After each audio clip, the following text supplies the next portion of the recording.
Hello and welcome to Cooking the Books with Heather. Today it's okra season and we are again going to be making fried okra, but this is okra fries from the Dishoom cookbook. So this will have a little bit of an Indian twist on it. So I have already washed my okra, cut off the tops, left the tails, and sliced them in half lengthwise.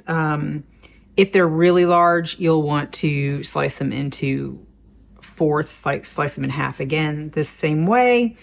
So that's all done. And first I'm going to do this first because I want to use the same little mixing thing and I don't want it to get wet and then dry. So first I'm going to mix together our dry batter. So I've got chickpea flour, graham flour here that I've measured out. And this is, well, they call it corn flour. Here we call it cornstarch. That's what you can get here. So we're going to combine these two, and there's not a whole lot, it's not a whole lot of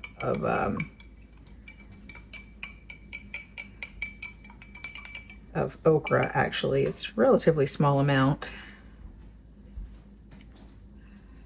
Supposed to serve 4. We'll see.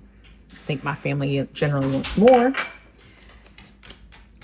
So I'm just going to mix these two together with my little mini whisk here so that they are mixed. And then in here, I have some garlic paste and some ginger paste. So we made those previously. I can link that up there. And I'm going to add some of our Degi Merch chili powder. Just a little bit to this.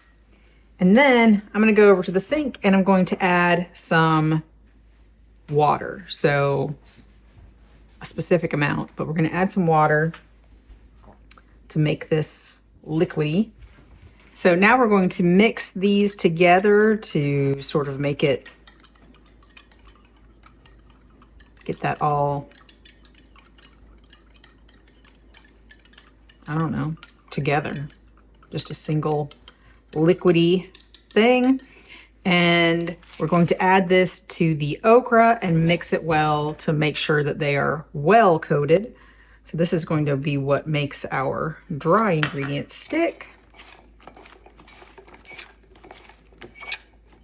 Hopefully. All right. There we go.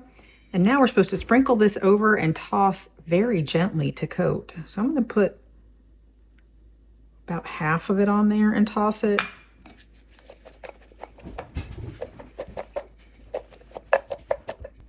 And then put the rest on so we got it all on there. So now we're going to take this over to the stove where we have some just vegetable oil at 350 degrees ready to fry. Okay, my oil is a little over 350, so I'm going to try and get this in here as quickly as possible. And we can fry this in batches if necessary. So it's supposed to be at 180 degrees Celsius, which is about 350, standard frying temperature. And we're just going to fry it until it's, golden and crispy, like we do everything else.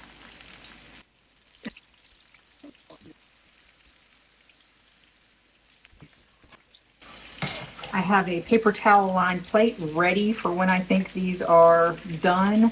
I'm not sure the coating is going to stay on too much. That's kind of what it looks like in the picture anyway, so I'm not too concerned.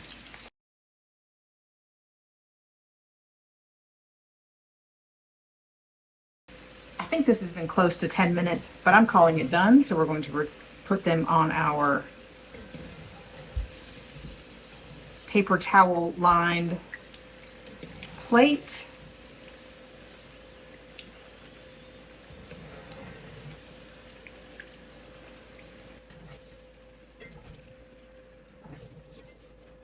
And the last thing we need to do is to hit them with a little bit of our magic masala, which hopefully you've seen now. We'll have a little short about that. And I have sort of the measured amount here, but I'm going to,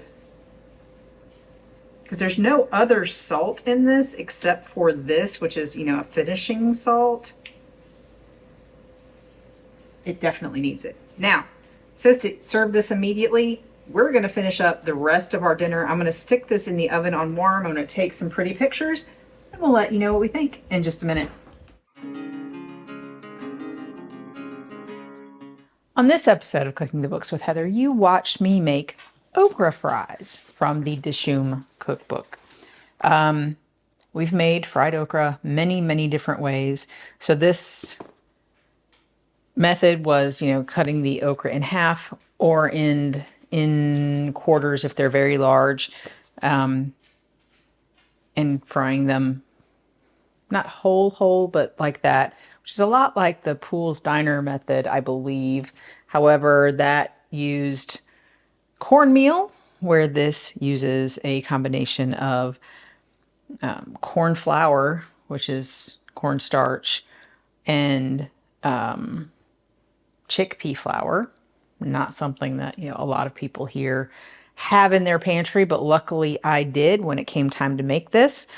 I really enjoyed getting the garlic and ginger in there with the paste as sort of the wet dredge almost, so that the dry stuck. I didn't get a really good coating of that, and I think it was a little too much wet to dry, given that I do grow okra and we get plenty of it, and I get plenty of experience frying okra. If you get a little too much of the wet ingredients, then the dry doesn't stick as well. It has to be, it's kind of a delicate balance there. So a little more of the okra to the amount of wet, or maybe a little less water in the mixture, or a little more dry ingredients may have helped. But I used exactly what the recipe called for. Loved the flavor, and it was absolutely fine. It was, it was a little bit of a lighter coating than it shows in the picture, but it was delicious. And I would definitely make this again. And I probably will have the chance, because okra is one thing I can grow. I can do cucumbers pretty well, and I can do okra, but this year, not a lot else is thriving in my garden, so kind of annoying. Anyway, if you've enjoyed watching me make this version of fried okra or okra fries, give me a thumbs up, hit the subscribe button, and come back and watch me make something else next week. Maybe with some more okra, because I found a whole section in another cookbook where we haven't touched it. So stay tuned.